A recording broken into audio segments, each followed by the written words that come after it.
नमस्कार, आपका बहुत स्वागत है हमारे इस विशिष्ट प्रोग्राम जिसका नाम है धरती धौरारी। जी हाँ, ये धरती धौरों की है, ये धरती वीरों की है, ये धरती ऐसे ऐसे महान विभूतियों की है जिन्होंने इस देश के लिए, इस समाज के लिए, राजस्थान के लिए एक से एक विशिष्ट कार्य किए हैं। इसी क्रम में हम आपको ऐसे उन व्यक्तियों से मिलवाते हैं, आपको उनके कामों से रूबरू करवाते हैं, आपको उनसे मिलवाते हैं, हम उनसे बातचीत करते हैं, आप उनके बारे में जानते हैं, आप उनके काम के बारे में जानते हैं। इसी क्रम में, इसी श्रेणी में आज हमारे साथ मेरे जो विशिष्ट मेहमान हैं उनके लिए मैं क्या परिचय दूं, क्योंकि मैं खुद भी इसमें बड़े पशुपेश में हूं। पर हाँ, एक बात है कि मोहम्मद रफ़ी साहब का एक बहुत बेहद प्रसिद्ध गाना था जिसमें उन्होंने कहा था कि मेहरबा लिखूं या दिलरुबा लिखूं, हैरान हूं मैं आपको कि इस ख़त में क्या लिखूं। जी हाँ, मेरे सामने जो मेरे मेहमान हैं, मैं क्या उनको कहूं कि वो पत्रकार हैं, मैं क्या उनको कहूं कि वो एक संगीतकार है, क्या मैं उनको कहूं कि वो फ़कीर हैं, क्या मैं उनको कहूं कि वो बादशाह हैं। ये फरेबी जो उन्होंने ओढ़ रखी है पिछले तकरीबन 40 वर्षों से, जिसका एक मुअम्मा है, पहेली बनकर रह गए हैं और हर बार हमको नए रूप में नज़र आते हैं। जी हाँ, मैं बात कर रहा हूँ हमारे विशिष्ट व्यक्ति, विशिष्ट मेहमान जनाब इकबाल खान साहब की, जो हमारे स्टूडियो में पधारे हुए हैं। हम उनसे बातचीत करेंगे। इकबाल साहब, आपका इस प्रोग्राम में बहुत बहुत स्वागत है। आपका शुक्रिया बहुत बहुत। और सर, मैं इसी बात से शुरू करना चाहूँगा, जैसा मैंने कहा कि भाई हम आपको क्या कहें, पत्रकार कहें, संगीतकार कहें, क्या कहें? क्या है कि किसी का शेर है, कोई मजनू कोई वहशी कोई कहता है दीवाना। क्या बात। कोई मजनू कोई वहशी कोई कहता है दीवाना, मुझे किस नाम से पुकारोगे, मेरे नाम बहुत हैं। बहुत सुंदर, बहुत सुंदर। पर सर, मुझे शुरुआत तो करनी पड़ेगी कहीं ना कहीं से, तो क्यों ना फिर पहले हम शुरू करें आपके बचपन से, जहाँ से आपने संगीत की दीक्षा ली और जिनकी सरपरस्ती में, उन महान लोगों की सरपरस्ती में संगीत जिन्होंने सीखा, और क्या प्रभाव रहा आपके जीवन पर उन लोगों का। मैं बड़ा खुशनसीब लोगों में से हूँ जी कि ऐसे ऐसे लोगों को मैंने न सिर्फ देखा बल्कि उनके साथ रहा, उनकी सोहबत उठाई। और जो लोग अभी तक दिखते नहीं, ऐसे लोगों को मैंने, बड़ी खुशी की बात है कि मैंने उनके साथ रहा। लेकिन मेरे बचपन में जो था वो म्यूज़िक से ज़्यादा रिलेटेड रहा जी, क्योंकि हमारे घराने में ही संगीत है। और चूँकि कव्वाली एक ऐसी विधा है जो कि शास्त्रीय संगीत से रिलेटेड है बहुत ज़्यादा जी। तो मेरे जो ताया थे जी, वो हिंदुस्तान के बहुत मशहूर कव्वाल थे। क्या नाम था साहब? उनका नाम था सिद्दीक़ कव्वाल, मोहम्मद सिद्दीक़ कव्वाल जयपुरी। अच्छा जी। तो उन्होंने हमारे घर में, बल्कि हमारे दादा भी, परदादा भी, वो सब म्यूज़िक कव्वाली से रिलेटेड थे। जी। अब कव्वाली में चूँकि क्लासिकल म्यूज़िक का बहुत ज़्यादा वो है, जी। मेरे फादर भी अच्छे कव्वाल रहे हैं। तो ये सब हमने जब माहौल देखा, तो उसके बाद फिर हमारे एक परंपरा रही कि हमारे जितने भी लोग बुज़ुर्ग रहे वो हमारे डागर ख़ानदान से ही रिलेटेड रहे, उनके शागिर्द रहे। उसके बाद वो शागिर्द, एक परंपरा चली आई। तो हम फिर जब हमारे घर में मैंने म्यूज़िक देखा, अपने ताया को देखा, तो सबको, मैंने ख़ुद ने भी जो है शुरू में गाना बजाना खूब किया जी। लेकिन फिर बाद में मैंने अपने, जब डागर फैमिली में आया तो मैंने मेरे उस्ताद सईदुद्दीन डागर साहब से बाकायदा गंडा बनवा के मैं उनका पहला शागिर्द हुआ ना।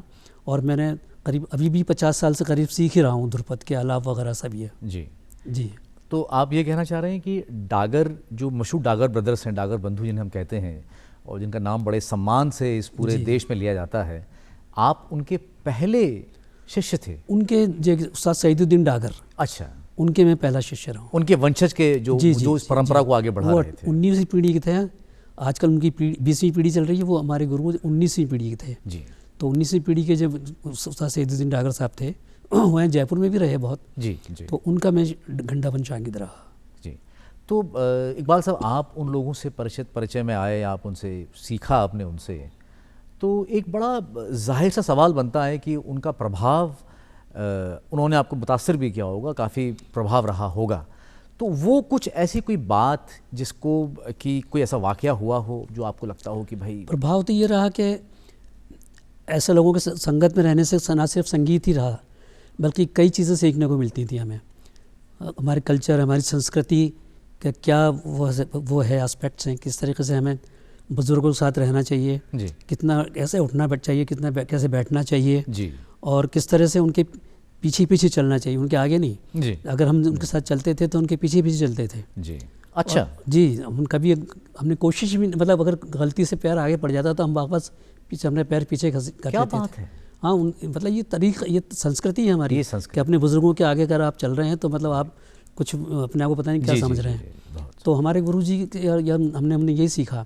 जी अच्छा, मज़े की बात ये कि आपको एक बात बताऊं कि मेरे गुरुजी न सिर्फ ध्रुपद ही गाते थे, वो हॉकी के बहुत बड़े प्लेयर थे। अच्छा।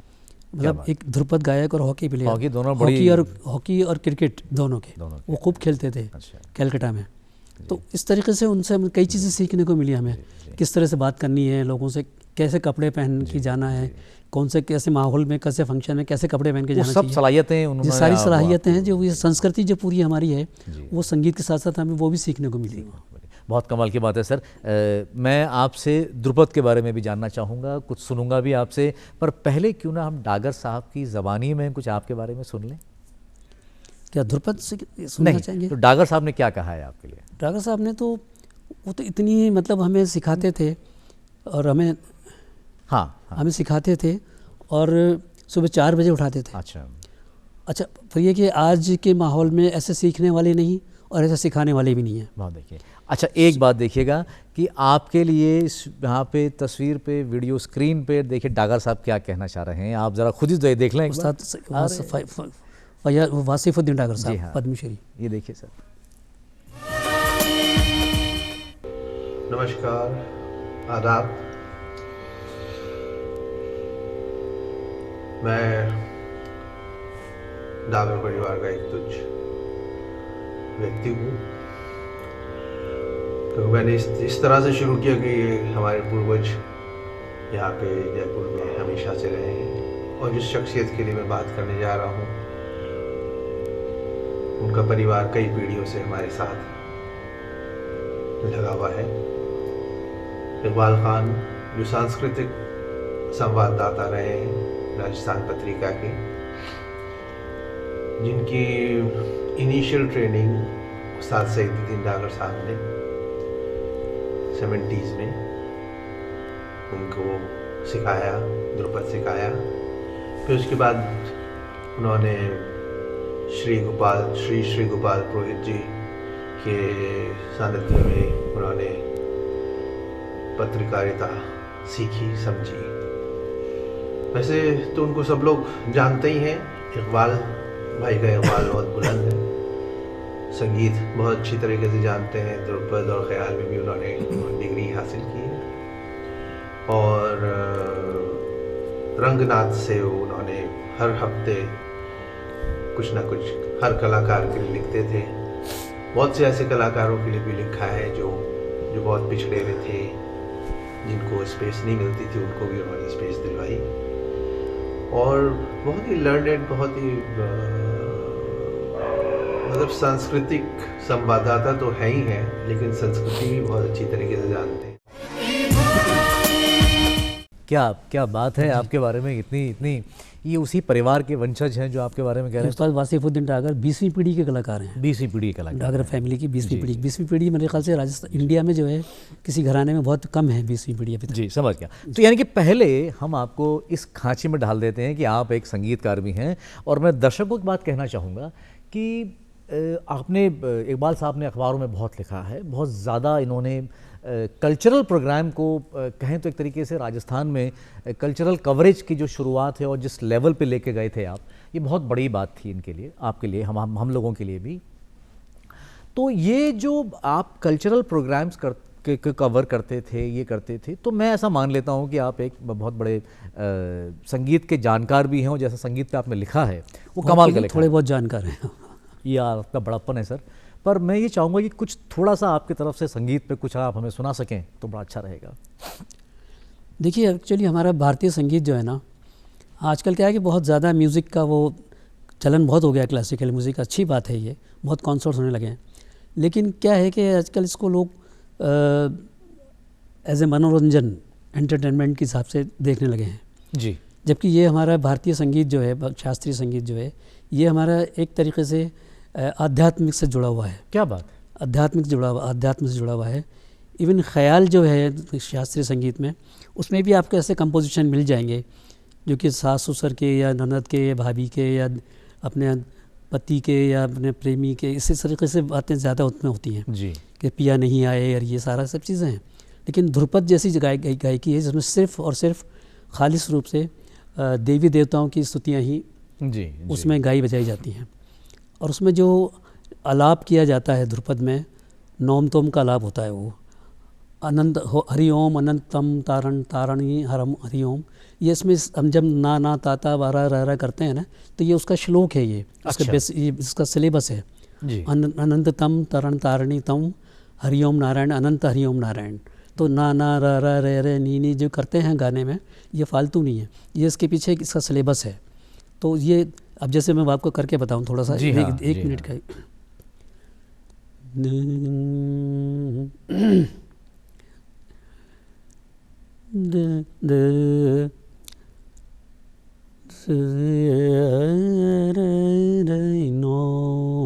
ये मालकौंस का हालांकि टाइम नहीं है, लेकिन मैं बता रहा हूँ क्योंकि 1 मिनट का ये तानसेन जी का बनाया हुआ राग है मालकौंस। अच्छा जी। द द र र नो नो नो नो र रे नो रे नो रे रे रे नो रे रे न रे नो रे रे न न रे रे रे रे रे रे रे रे नो न न न दी दे रे रे रे रे रे रे न न रे रे रे रे नो रे रे रे रे नो न न न री रे रे रे रे रे रे रे री न रे रे रे रे नो रे न रे रे नो दे रे रे रे नो न रे रे रे रे रे रे रे रे रे रे रे रे रे नो दी रे नो रे ए नो नो नो री नो। बहुत सुंदर, तो ये बहुत सुंदर। तानसेन जी ने जो रागें बनाई उसमें मुझे मालकौंस और दरबारी, मियाँ के दरबारी राग दरबारी, और उसके अलावा मियाँ की तोड़ी और भी बहुत सारे रागें उन्होंने बनाई, लेकिन ये ख़ास जो आजकल प्रचलन में है बहुत ज़्यादा यही हैं। तो दीपक राग के बारे में कहते हैं, वो भी क्या इन्हीं की? दीपक राग एक्चुअली उन्होंने बनाया था ना, जाहिर, लेकिन ये एक्चुअली गाया बजाया नहीं जाता है, बहुत कम हो गया है राग बाकायदा गाना। कुछ लोग हैं ऐसे भी हैं जो गाते हैं, लेकिन वो जो असर जो वाली बात है ना, कि सब दीपक जल जाया करते थे जी। और जैसा ये हो जाया करता था और वो हो जाए, बरसात हो जाया करती थी मल्हार से ही है, ये सब चीज़ें हैं, होती भी हैं। लेकिन अब ये मेरे ख्याल से 5% भी शायद हो गया तो बहुत ज़्यादा, बहुत बड़ी बात है। क्योंकि पहले जो चीज़ें होती थी इसलिए होती थी कि उनमें डेडिकेशन था। आप जैसे खुद कह रहे हैं अध्यात्म था। जी, पूरा अध्यात्म था, ईश्वर के साथ। और हमारा जो शरीर है वो हमारे शास्त्रों में जो है उसको गात्री वीणा कहा गया है। अच्छा। अब मैंने जो आपको गाया है थोड़ा बहुत, ये बिना किसी इंस्ट्रूमेंट के गाया, क्योंकि हमारा पूरा जो शरीर है वो गात्री वर्ड में, अपने इंस्ट्रूमेंट है सारे इंस्ट्रूमेंट अपने इसमें आलाप में ही जैसा मौजूद हैं। सर, आप इस कल्चर को, संगीत को, पूरे हिंदुस्तान के कल्चर को, राजस्थानी कल्चर को आपने जोड़ा पत्रकारिता के साथ, तो जब आपने कल्चरल जर्नलिज्म की शुरुआत की तो वो दौर कैसा था, कुछ उसके बारे में बताएं। साहब, वो दौर तो ऐसा था कि आजकल जो चल रहा है ना, ये उस वक्त नहीं था, वो था ही नहीं, जाहिर है। अगर उस दौरान स्टेज पे बच्चा रिकॉर्ड डांस कर लेता था तो उसको स्टेज से हम लोग भी उस स्टेज से नीचे उतार दिया करते थे। क्या बात जी, कि क्या लगा रखा है, ये क्या बदतमीज़ी है, कि क्या है ये। तो उस तरीके से हम लोग ने बहुत कुछ सीखा है, बहुत कुछ किया है। हमने खुद ने स्टेज पे प्रोग्राम दिए हैं, घरों में जा के मेरे गुरुजी के साथ में रात भर गाने रात भर प्रोग्राम हुए हैं। और हम लोग खूब मतलब एक तरीके से पूरे रचे बसे थे संगीत के अंदर, संगीत में और पत्रकारिता में। पत्रकारिता का तो मेरा ये आलम था कि जो जैसा था उसको वैसा लिखना ज़रूरी था। आजकल तो खैर नहीं लिखते, ऐसा बहुत कम हो गया है, लेकिन मैंने ऐसा किया है। तो और सबसे पहली रिपोर्टिंग जो मैंने की, अगर आप पूछना चाहें तो मेरी सबसे पहली रिपोर्टिंग मेरे में गुरुजी की। अच्छा, डागर साहब की। डागर साहब की, क्योंकि मेरे जो दूसरे गुरु पंडित श्री श्री गोपाल जी पुरोहित, वो मेरे पत्रकारिता के गुरु थे, और वो मुझे डागर साहब के यहाँ से रियाज करते हुए उससे को उठा के लाए थे, उनसे मांग के लाए थे कि इसको हमें दे दीजिए, हम इसको आर्ट क्रिटिक बनाएंगे, संगीत और आर्ट क्रिटिक, कल्चरल रिपोर्टर बनाएंगे और आर्ट क्रिटिक, ये क्रिटिसिज्म करेंगे आर्ट के बारे में। बताइए। तो वो मुझे लेके आए थे, तो उसमें उन्होंने पहला प्रोग्राम भी हमारे गुरुजी का करवाया, और उसमें ये शिक्षा कैसे दी मुझे कि कैसे करना चाहिए। उन्होंने हमारे गुरुजी से सिफारिश कर दी चुपचाप कि आप ठुमरी गाइए जी। जबकि हमारे गुरुजी की फैमिली में ठुमरी, ख्याल, टप्पा ये स्टेज पर वैसे तो जानते हैं लेकिन स्टेज पर नहीं गाते थे जी जी। तो, लेकिन उन्होंने गुरुजी से रिक्वेस्ट करके ठुमरी गवा दी वहाँ पर जी। होली के प्रोग्राम में। अब मुझसे बाद में बोले कि अब आप रिपोर्टिंग कीजिए, इसकी समीक्षा कीजिए कि इसमें कहाँ क्या गलती हुई, आपके गुरुजी ने कहाँ गलती की। तो मैंने कहा कि मुझे उस वक्त ध्यान नहीं रहा। बोले ये देखो बेटा, जो ध्रुपद गा रहा है आदमी, ध्रुपद का सम्राट है, ध्रुपद सब कुछ करता है, पूरी फैमिली उनकी ध्रुपद की है, 19वीं पीढ़ियाँ हैं, वो स्टेज पे ठुमरी गा रहा है, तो सबसे बड़ी तो यही आपकी क्रिटिसिज्म के पार्ट होना चाहिए। तो उन्होंने मुझे इस तरीके से धीरे धीरे श्री गोपाल जी ने ये सिखाया। तो इस तरीके से हमने सीखा। बहुत सुंदर, बहुत सुंदर। आपके साथ एक लंबे अरसे तक एक पत्रकार जुड़े रहे जिन्होंने आपके साथ काम भी किया, राजस्थान के साथ भी थे और फिर वो नेशनल लेवल पे भी चले गए, तो वो कुछ आपके बारे में कहना चाहते हैं। तो मैं चाहता हूँ कि आप भी सुने और हमारे दर्शक भी सुने। जी, मैं बात कर रहा हूँ आपके बड़े अभिन्न श्री विजय त्रिवेदी साहब के बारे में। मेरे बड़े बहुत अच्छे वो हैं। तो वो कुछ कहना चाह रहे हैं आपके बारे में, जरा एक बार उनका भी। उन्होंने तो मोदी जी तक को इंटरव्यू किया साहब।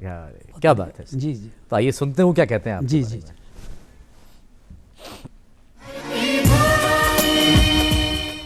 कहते हैं अमीर तो हर मोड़ पे मिल जाते हैं, जमीर वाला कहीं मिले तो मेरा सलाम कहना। तो ये मेरा पहला सलाम इकबाल साहब को, एक ऐसी शख्सियत जिसको इंसानी तौर पर बेपनाह मोहब्बत करने का जी चाहता है। 40 साल तक कल्चरल जर्नलिज्म का एक ऐसा नाम जिसे संगीत की बेहद गंभीर और गहरी समझ है।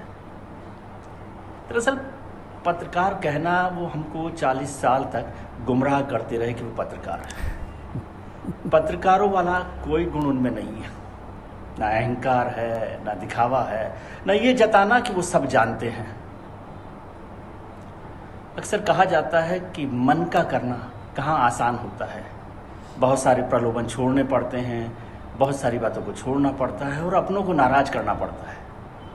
लेकिन इकबाल साहब ने तो अपने मन का किया, जिंदगी भर अपने मन का किया, अपने मन का लिखा, अपने मन का कहा, किसी की नाराजगी की परवाह नहीं की। संगीत की समझ का इतना बड़ा मैंने विद्वान अपने साथ नहीं देखा, खासतौर से पत्रकार के तौर पर। वो संगीत की इतनी गहरी समझ है कि अच्छे अच्छे कलाकार उनके आगे पानी भर सकते हैं। उनकी गायकी, उनकी समझ, उनकी विद्वता सबको सलाम करने को जी चाहता है। क्या बात। तो ये आप देखें कि मतलब वो उन्होंने पूरा डिफाइन कर दिया, आप किस तरह से को देखते हैं। अच्छा, आपने इकबाल साहब फिर ये कल्चरल से अब आपने सांस्कृतिक प्रोग्राम से शुरुआत करी, कल्चरल जर्नलिज्म की शुरुआत करी, तो फिर जाहिर सी बात है कि राजस्थान में, जयपुर में तो बहुत सारी फिल्मों की शूटिंग्स हुई हैं, तो बड़ा लाजमी हो जाता है कि फिर आपका कुछ ना कुछ बड़े फिल्मी लोगों से और एक्टर्स से और 2-4 बार राब्ता कायम हुआ होगा, रिश्ता कायम हुआ होगा, आपने ज़रूर उन्हें कवर किया होगा। और मैं ऐसा मानता हूँ जिस बेबाकी से वो आपके बारे में कह रहे थे उतना ही बेबाक आपने लिखा भी होगा। तो ऐसे कुछ चंद किस्से जो आपके पास हो, एक तो पहले किस किस से आपकी मुलाकात हुई ये बताइए ज़रा। मेरे ख्याल से किससे नहीं हुई, मेरे ख्याल जहाँ तक कोशिश है मेरी, दिलीप साहब से लेकर यूसुफ साहब, अच्छा जी, उनसे लेकर शाहरुख खान, सलमान और हमारे सुरेश ओबेरॉय, संजय दत्त, इन सब लोगों से मेरी अच्छी मुलाकात रही। मुझे एक आपका लिखा हुआ जैकी श्रॉफ का भी इंटरव्यू याद है। जैकी श्रॉफ से आपकी मुलाकात हुई? जी जी, बहुत लोगों से मुलाकात है। जी जी। उस वक्त तो शाहरुख खान को कुछ जानता ही नहीं था जब मैं मिला था उनसे। शाहरुख खान वाला किस्सा क्या है साहब? शाहरुख खान एक्चुअली जब आज के शाहरुख खान नहीं थे जी, वो स्ट्रगल कर रहे थे और थिएटर कर रहे थे। अच्छा। थिएटर का जयपुर में थिएटर लेकर आए थे वो, दिल्ली से? दिल्ली से उनकी एक टीम आई थी जी। उसमें वो मेन लीडिंग रोल कर रहे थे और वो जी। इंग्लिश प्ले था जी। The Jumping Donkey. Okay. The Jumping Donkey में शाहरुख खान जंपिंग डोंकी खुद ही बने थे वो, अच्छा जी। एक स्टोरी के अकॉर्डिंग। तो मुझे उनके एक्टिंग अच्छी लगी, मैंने कहा ये लड़का अच्छी एक्टिंग कर रहा है, जी। ये कुछ ना कुछ होना चाहिए आगे जाके, कुछ बनना चाहिए, इससे बात करेंगे अपन। तो जब नाटक ख़त्म हुआ तो उस दौरान तो मेकअप मैन तो इतने होते ही नहीं थे जी। तो शाहरुख खुद ही अपना मेकअप वेकअप सही कर रहे थे। जी, तो मैंने जी। उनसे पूछा शाहरुख से, भाई क्या नाम है तुम्हारा? तो बोला कि साहब शाहरुख। तो मैंने कहा यार अच्छी एक्टिंग कर लेते हो भाई, तो ये थिएटर से जुड़े रहोगे या आगे बॉलीवुड में भी जाने का सोचा है? क्योंकि अधिकतर लोग बॉलीवुड में जाते हैं कि सोचते हैं फिल्मों की थिएटर्स तरफ की सोचते हैं, अकॉर्डिंग, देखते हैं। थिएटर्स का सीढ़ी रख के अब बॉलीवुड में जाते हैं। तो कहने लगा आप मेरी बॉलीवुड की क्या बात करते हो? अब वो पता नहीं उनका बड़ापन था या क्या बोल था, बड़े बोल थे, लेकिन वो सही भी हुए। तो बोला कि आप मेरी बात क्या करते हो मेरी बॉलीवुड की? आज के 25-30 साल बाद देखना आप कि मैं बॉलीवुड का किंग बन के बताऊँगा और मुझे बॉम्बे मेरे लोग बॉम्बे भागते हैं, बॉम्बे मेरे पीछे भागेगा। क्या बात। ये उसने उस वक्त कहा था। कि तकरीबन कितनी पुरानी बात होगी इकबाल साहब? 30-35 साल पुरानी बात हो गई। 30-35 उस साल वक्त शाहरुख खान का इतना वो नहीं था। कोई सन आपको याद है? सन तो मुझे ध्यान नहीं है जी, उनका, जी। बहुत पुरानी बात हो गई। और ये कहाँ पे हुआ था ये नाटक? ये होटल में था, एक होटल में था यहाँ, जी। वहाँ थिएटर में वहाँ थिएटर होता और एक स्कूल के लिए हुआ था, इंग्लिश स्कूल के लिए। कमाल की बात यह है कि शाहरुख ने तब ये बात बोली थी। जी, जी। और दूसरी कमाल की बात यह है कि आपको शाहरुख में तब संभावना नजर आई थी कि शाहरुख ये आगे जाकर के जी। शाहरुख खान बन जाएंगे। जी, जी। बहुत कमाल की बात है। दिलीप साहब से ये आपकी जो बातचीत थी, बड़ा दिलचस्प वाकया है ये। वो सब ये वाकई मैंने 2-3 अटैम्प्ट कोशिशें की उनसे मिलने की। दिलीप साहब से? जी, एक मरतबा तो उन्होंने मुझे, मैंने जब पीछे से आवाज़ दी तो शायद उनको अच्छा नहीं लगा होगा, मैंने जी, पीछे से, जी। क्योंकि बहुत रश था, बहुत भीड़ थी, जी। तो वो मैंने उनको थोड़ा सा हाथ लगा दिया तो शायद उनको अच्छा नहीं लगा होगा, जी। तो उन्होंने बात नहीं की मुझसे। जी। तो मैंने मन में सोच लिया कि चलो यार ठीक है, लेकिन एक वक्त ऐसा भी आएगा कि ये खुद मुझे बुलाएंगे। क्या? तो यही हुआ कि 2-3 साल बाद फिर वो आए जी। जयपुर, जी। और यहाँ आते थे लोहारू हाउस, वहीं ठहरते थे जी। सी स्कीम में। सीस की। तो वहाँ से फिर लेटर आया हमारे संपादक के पास कि आपके आर्ट कल्चरल रिपोर्टर को हमारे पास जी भेजिए, जी। यूसुफ साहब यानी दिलीप साहब बात करना चाहेंगे। अच्छा। जी, तब मुझे भेजा गया वहाँ। जी। तो मैं वहाँ गया, जी। बाकायदा हमने साथ साथ खाना भी खाया उनके साथ। क्या बात। लेकिन जब इंटरव्यू की बात हुई तो बोले कि भाई देखो आप इंटरव्यू के लिए आए हो, जी। तो एक बात का ध्यान रखना कि मुझे आज मेरा मूड नहीं है, मुझे आप फिल्मी बात मत करना, मुझसे इल्मी बात करना। फिल्मी बात मत करना, इल्मी बात करना। और इल्म की देखिए बात कि करना, फिल्म देखिए। का सबसे बड़ा कलाकार जी ये जी बात जी, कह रहे करें, हैं। फिल्मी बात नहीं की, इल्मी बात खैर वो कीजिएगा। आदमी थे भी बहुत होशियार। जी, अरे साहब क्या। तो वो मुझसे कहने लगे कि आप ये पूछिए मुझसे कि कुरान क्या कहता है, गीता क्या संदेश देती है, क्या बात। भगवत गीता क्या संदेश देती है, रामायण क्या कहती है, क्या बात। हमें जीने का तरीके बताते हैं ये सब चीज़ें। क्या बात। बोले इनके बारे में बात कीजिएगा। क्या बात। फिल्म में बातें तो बहुत होती रहती हैं। सही बात। तो उनसे हमने फिर ये बातें हुई बहुत ज़्यादा। जी।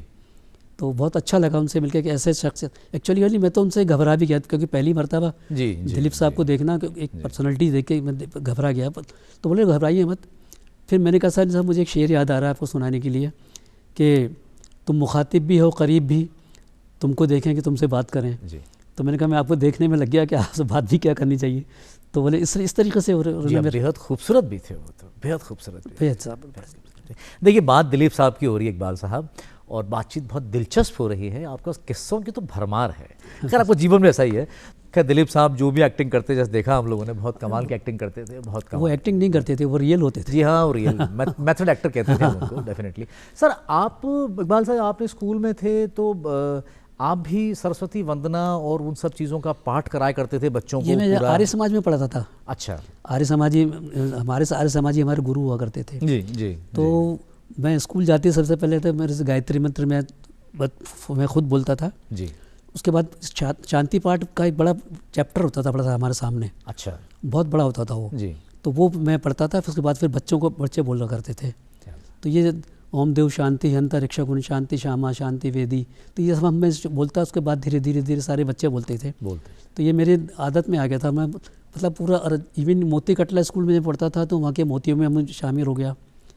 तो हमारे एक थे गुरुजी सीताराम जी शर्मा जी, पंडित जी थे, बिल्कुल बहुत बढ़िया पंडित जी, जैसे शुद्ध पंडित कहते हैं ना, जी वो जी। बहुत अच्छे लगते थे हमको। वो तिलक विलक लगाए हुए, बहुत बढ़िया सफ़ेद कपड़े धारण किए हुए, श्वेतधारी। तो अब वो उन्होंने मुझे बताया कि बेटा तुम्हें सरस्वती वंदना तुम्हें करवानी है स्कूल में, जी और तुम 2 दिन बाद में तुम्हें करवानी है, मैं तुम्हें अभी बता देता हूँ, तुम इसको याद कर लो और हारमोनी पे गा के तुम गाना, फिर बच्चे बाद में गाएंगे, तुम्हें करवानी है सर। तो फिर वो मैं करवाता था स्कूल में। बहुत सुंदर। ये सारी बातें, सब चीज़ें उस दौर की हैं। जगजीत साहब से आपकी मुलाकात हुई थी, और देखिए मैं आपको इसलिए कह रहा हूँ कि ये सब आर्टिकल्स हमने पढ़े हैं, जी, जी। हम पढ़ के इनको बड़े हुए हैं, आपको बहुत पढ़ा है हम लोगों ने अखबारों के अंदर, और वो मुलाकात थोड़ी तलखी में रही थी, अगर कुछ उसका वैसे 2-3 मुलाकातें उनसे तलखी में रहीं। वैसे वो बहुत, मतलब उनकी आवाज़ का मैं इतना दीवाना था जगजीत साहब की। जैसी आवाज़ उनकी थी वैसी आवाज़ बहुत कम लोगों को नसीब होती है, ऐसी आवाज़ थी उनकी, और बड़ी बेस वाली आवाज़, गाने वाली आवाज़ जिसे कहना जी, चाहिए। जी, जी। आजकल लोगों की कम आवाज़ें होती हैं गाने की, चिल्लाते ज़्यादा हैं, गाते कम हैं। तो वो बहुत अच्छा उनकी आवाज़ इतनी अच्छी होती थी, सुकून वाली गाना था उनका। तो वो एक्चुअली वो बात थोड़ी म्यूज़िकली होती थी जो। जी अब वो जब मैं लिखता था तो दोनों वो हस्बैंड वाइफ गाते थे, जगजीत सिंह जी और उनकी वाइफ चित्रा जी। तो हो सकता है कि क्योंकि ये चीज़ें गाने बजाने वाली चीज़ें हैं, तो ये राग रसोई पागड़ी वाली बात है, कभी अच्छा होता है कभी बुरा होता है, कभी अच्छा नहीं होता कभी ऐसा भी सबसे अच्छा हो जाता है, ये सब बात। तो वो चित्रा जी ने थोड़ा सा 1-2 बार गाया तो मुझे थोड़ा सा पसंद नहीं लगा, मतलब पसंद है, मतलब वो जो प्रॉम्प्ट जिस तरीके से गाना चाहिए, जैसे सुर लगने चाहिए जी, वो सही सुर नहीं लग पाए जी, और थोड़ा लय का भी थोड़ा सा मामला ऐसे ही कच्चापन चल रहा था। तो मैंने वो लिख दिया। अच्छा जी, वो लिख दिया। तो वो 2-3 साल बाद फिर आए। जी। तो जब मैं मिला तो बोला अच्छा आप हैं क्या वो इकबाल साहब, इकबाल मियाँ आप हैं क्या? वो मैंने कहा जी साहब मैं ही हूँ। बोले यार अभी क्या करते हो, आपने मेरी तारीफ़ कर देते हो, मेरी बीवी की बुराई करते हो, हमारे घर में झगड़े हो जाते हैं। जाहिर सी बात है साहब। तो फिर एक मरतबा आए तो उन्होंने यहाँ क्या किया कि शाम को पहला आइटम शाम के वक्त जी राग भैरवी में शुरू किया। अच्छा। जबकि ये सुबह का राग है, वैसे तो कभी भी गा सकते हैं जी, लेकिन जी, जब ये जो है मॉर्निंग का राग है सुबह, जी। और शुरुआत में तो थोड़ा सा अजीब सा लगता है। तो मैंने कहा साहब आपने ये क्या किया, भैरवी में आपने कंपोजिशन शुरू किया, मैंने लिख दिया था ये, तो इस पर भी थोड़ा सा चिढ़ गए थे वो। आप संगीत के जानकार आप भी हैं, तो आप पकड़ गई बात। नहीं तो वो ही लिख सकता है ना जो थोड़ा बहुत, अगर आप खुद नहीं जानेंगे तो कैसे फिर बताएंगे। तो जी बहुत सुंदर सर, बहुत ज़बरदस्त। इसी में एक तलत अजीज़ भी आए थे यहाँ। अच्छा। और उनका इसी सिलसिले में मैं आपको बता दूँ आगे थोड़ा सा जी कि वो उनका इतना अच्छा इतना बड़ा प्रोग्राम हुआ था जयपुर में पहला, जी, जिसमें फूल बरसाए गए थे उनके ऊपर जी, और जयपुर जेसिस ने बहुत बड़ा प्रोग्राम किया था जी, रविंद्र मंच पर ओपन एयर में। जी। तो वहाँ पर वो, अब मैं इसलिए नहीं कह रहा कि मैं कुछ जानकारी हुई संगीत का बहुत बड़ा ज्ञाता हूँ जी, लेकिन आपको अगर किसी के ऊपर पॉइंट आउट करना है, किसी के बारे में लिखना है और किसी को बताना है कि आपकी ये कमी रह गई है, तो आपको वो चीज़ आनी चाहिए खुद को। सर मैं तलत साहब के बारे में बात ज़रूर करूँगा, हम इसको, क्योंकि बात बहुत दिलचस्प होगी डेफिनेटली। राजस्थान के एक बहुत बड़े संगीत की हस्ती जिन्होंने कहें, मतलब म्यूज़िकल, जिन्होंने यहाँ सांस्कृतिक कर्मी भी हैं और वो हैं, उन्होंने बहुत बड़ा योगदान है उनका इस राजस्थान के साथ, संस्कृति के साथ और म्यूज़िक के साथ। वो कुछ आपके बारे में कहना चाहते हैं, आइए उनकी बातचीत एक बार सुन लेते हैं, क्या उनके विचार हैं आपके लिए।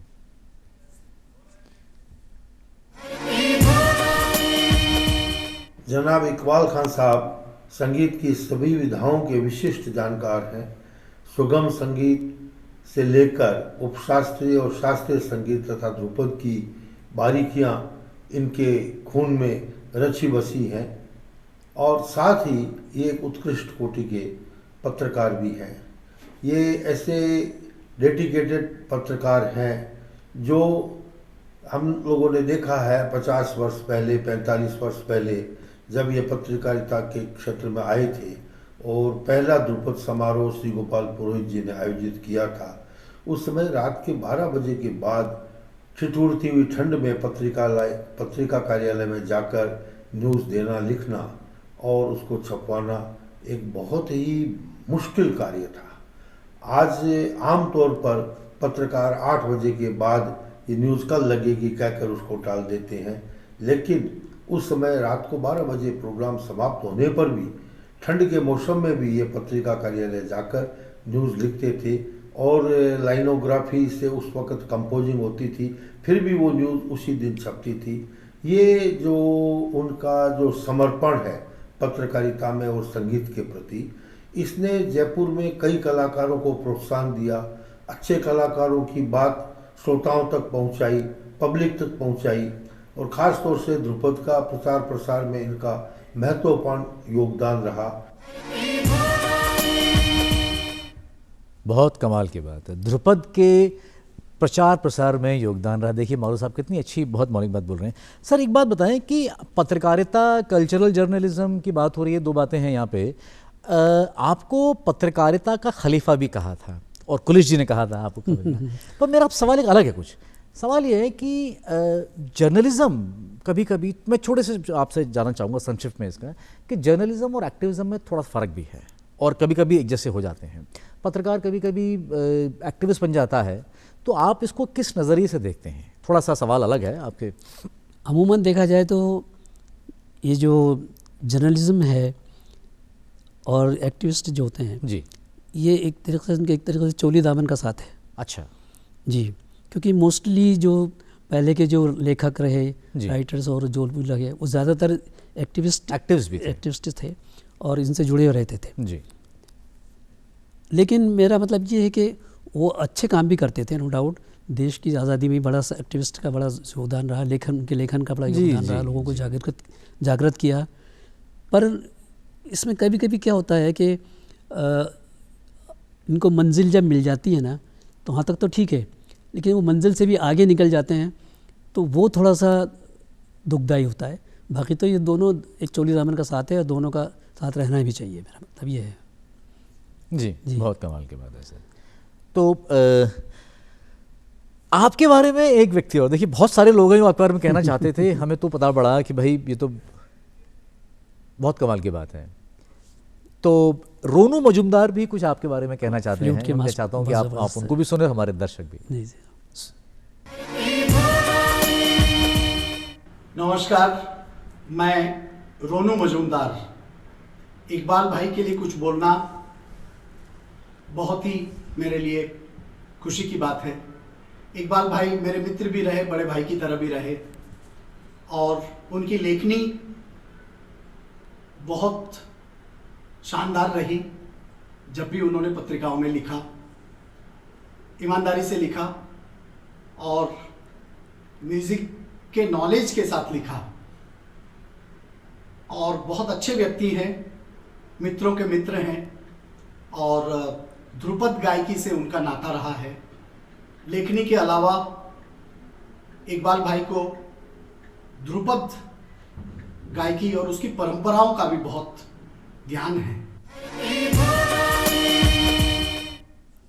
बहुत सुंदर सर, बहुत सुंदर। वाकई में आपका जो पर्सनालिटी है, आपका जो व्यक्तित्व है, बहुत विशाल है, वाकई मानना पड़ेगा। हम उसकी बात कर रहे थे कि आपको पत्रकारिता का खलीफा भी कहा गया है, और आपने इसमें जो लिखा है, एक्चुअली वो किस लिए कहा गया है मैं थोड़ा बता दूं उसकी।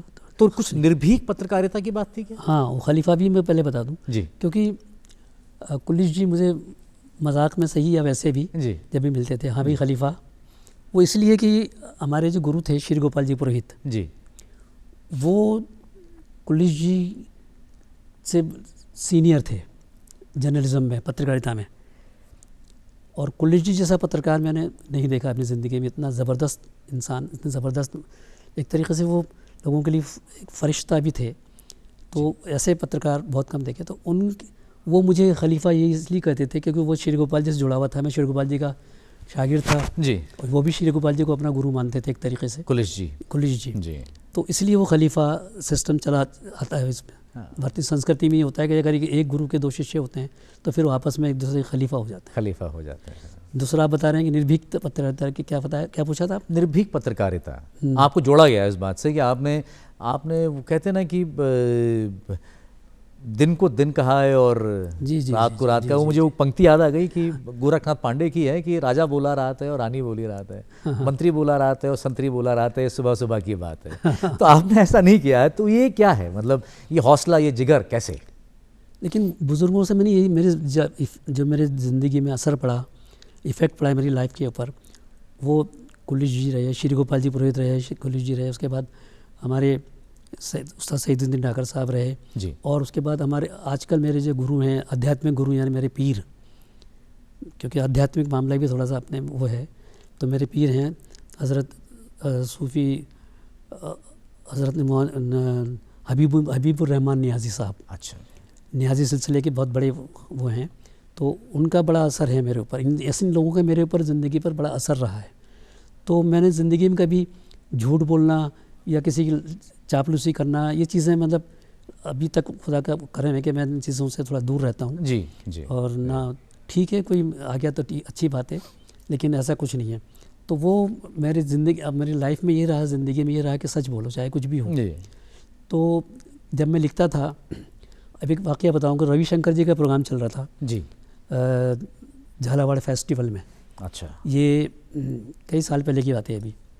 उसमें बहुत सारे आर्टिस्ट आए हुए थे, हमारे जी। बड़े गुरुजी भी थे, डागर ब्रदर्स, जी। और हेमा मालिनी भी थी उसमें, जी। राजा राधा रेड्डी भी थे, जी। और भी राजन साजन भी थे, बहुत सारे आर्टिस्ट थे। तो ये प्रोग्राम था झालावाड़ फेस्टिवल, जी। जिसे मैं कवर करने गया था। मैंने बहुत प्रोग्राम कवर किए हैं हिंदुस्तान भर में। तो झालावाड़ में गया था, तो वहाँ रविशंकर जी का प्रोग्राम चल रहा था सितार का। तो वहाँ पर क्या है कि उनका क्रेज़ बहुत ज़ाहिर है, इतने बड़े आर्टिस्ट रविशंकर जी। सही। तो जब उनका वो बजा रहे थे, तो वहाँ के कुछ ऑडियंस में से कुछ ज़्यादातर विदेशी लोग भी थे। जी।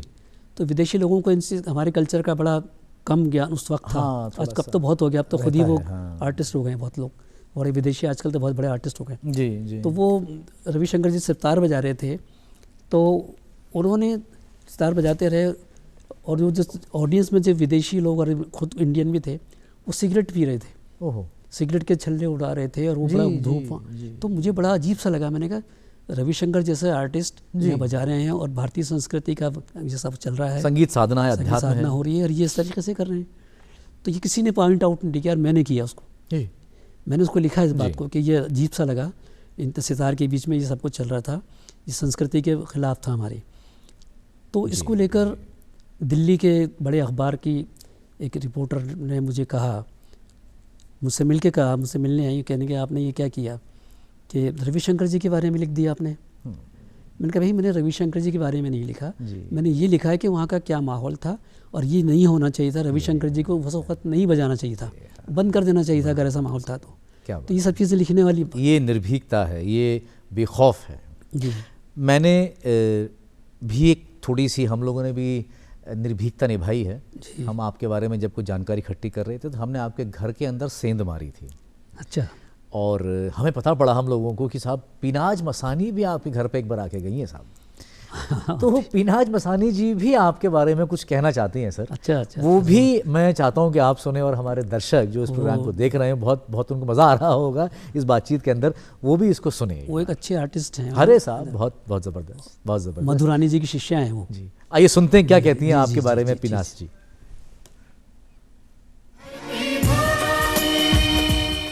नमस्कार, आदाब। आज मुझे बहुत खुशी है कि मैं 2 दिन जयपुर आई हूँ, और ख़ास तौर से हमारे आप सबके अपने इकबाल खान साहब जी से मिलने आई हूँ। ये वो शख्सियत है जो फनकारों के फनकार यूँ कहूँगी कि इन्होंने इतना गाना बजाना सुना है, इतने लोगों को सुना है, इतनी खूबसूरत अंदाज से वो गाना समझते हैं और सुनते हैं कि उनकी जो लिखते थे राजस्थान पत्रिका में, जो उनके थॉट्स थे, वो बाकमाल थे। जब मैं छोटी आती थी यहाँ गाना गाने, तो हम लोग तो बहुत डरते थे, अगर एक बार खासा हो जाए ऑडिटोरियम में, अब क्या होगा। लेकिन इतने प्यार से वो एडवाइस देते थे, अच्छा लिखते थे, और गाने की खुद उन्होंने डागर बंधु उस घराने से हैं, और उन्होंने सीखा है गाना। और बहुत कम लोग हैं आज उस फील्ड में, जहाँ उस फील्ड में उन्होंने महसूस किया हो, काम किया हो, वो उनको इल्म पता है और लिखते हैं। तो देखिए साहब, पीनाज मसानी जी भी आपके बारे में। जी हाँ सर, ये इकबाल साहब, एक बात और देखिए, आपने बहुत लंबा, तकरीबन 4 दशक कहें तो पत्रकारिता करी है, कल्चरल जर्नलिज्म कवर किया है आपने। बच्चे आपको, जो आज की युवा पीढ़ी है, उसने आपको अपने आप को एक आइडियल माना है, गुरु माना है। उसको आप उस पीढ़ी को, उस एक पूरे समूह को, बच्चों के जो पत्रकारिता में भी करते हैं और स्पेशली कल्चरल जर्नलिज्म की जो बात करते हैं, आप उनको क्या संदेश देना चाहेंगे आपकी तरफ से? उसमें ये है कि पहले कल्चरल जर्नलिज्म पहले तो होता नहीं था, बहुत कम हो रहा जी। और संपादकों का ये एटीट्यूड रहता था उस दौरान कि किसी को भी बोल दिया, जाओ ज़रा देख लेना क्या गाना बजाना हो रहा है इसको देख, जबकि बहुत मुश्किल काम है। जी जी। ये जो बीट है सबसे ज़्यादा मुश्किल बीट है कल्चरल की, बहुत मुश्किल बीट है जर्नलिज्म में। तो उसमें जब मैं तो इनको ये कहना चाहूँगा कि अगर वो इससे जुड़ना चाहती है नई पीढ़ी या नए लोग उसमें आना चाहते हैं, मेरे साथ आ रहे हैं खूब, अगर और भी आना चाहते हैं तो अच्छी बात है। लेकिन इसमें क्या है कि आपको ख़ुद को जो है उसमें रचना बसना पड़ेगा। आपको इवन मतलब ख़ुद को गाना बजाना सीखना पड़ेगा, आपको इंस्ट्रूमेंट की जानकारी होनी चाहिए। ये नहीं कि ढोलक को आप तो मृदंग लिख दें, मृदंग को ढोलक लिख दें, या क्लारनेट को आप कुछ भी लिख दें, मतलब इंस्ट्रूमेंट्स को आपकी जानकारी होनी चाहिए। आपको बहुत नहीं, अगर बहुत ज़्यादा जानकारी नहीं हो तो लेकिन बेसिक चीज़ें तो आपको मालूमात होनी चाहिए, तभी जाके इसको आप सही तरीके से उसके साथ न्याय कर पाएंगे। नहीं तो ठीक है, आप कुछ भी लिखते रहिए, सब चल रहा है आजकल तो खूब चलता है, तो थोड़ा सा आपको सीखना चाहिए उसके लिए। और एक अच्छा तभी रहता है कि वो कुछ सीख के लिखे तो थोड़ा पढ़ने में भी आता है और सुनने वाले को और पढ़ने वाले को भी अच्छा लगेगा उसमें कि मेरे लिए अच्छा लिखा है। क्या बात है। राजस्थान को आने वाली पीढ़ी से एक नए इकबाल खान की तलाश है, एक ऐसा व्यक्ति, एक ऐसा शख्स जो निर्भीक था, जिसको संगीत की बहुत गहरी समझ थी, जो पत्रकारिता का एक जाना माना स्तंभ था। ऐसा समागम, ऐसा फ्यूजन अब बहुत जल्द हम लोगों को एक व्यक्ति और मिले, आने वाली पीढ़ियों में से जो मिले, जिसको कि लोग पढ़ें, जिसको कि लोग समझें और सराहें। इकबाल साहब, आप हमारे प्रोग्राम में आए, आपने हमसे बहुत सारी बातचीत की, बहुत दिलचस्प बातचीत की, आपका बहुत बहुत शुक्रिया। शुक्रिया आपका बहुत। इसके साथ अपना प्रोग्राम समाप्त करेंगे। मैं चाहूँगा कि इस तरीके के प्रोग्राम्स और होते रहने चाहिए। जी बिल्कुल साहब, बिल्कुल। अगली बार आपसे फिर मुलाकात होगी किसी नए व्यक्ति के साथ, किसी नई बातचीत पे, किसी नए टॉपिक पे। अब अनुराग को दीजिए इजाज़त। नमस्कार।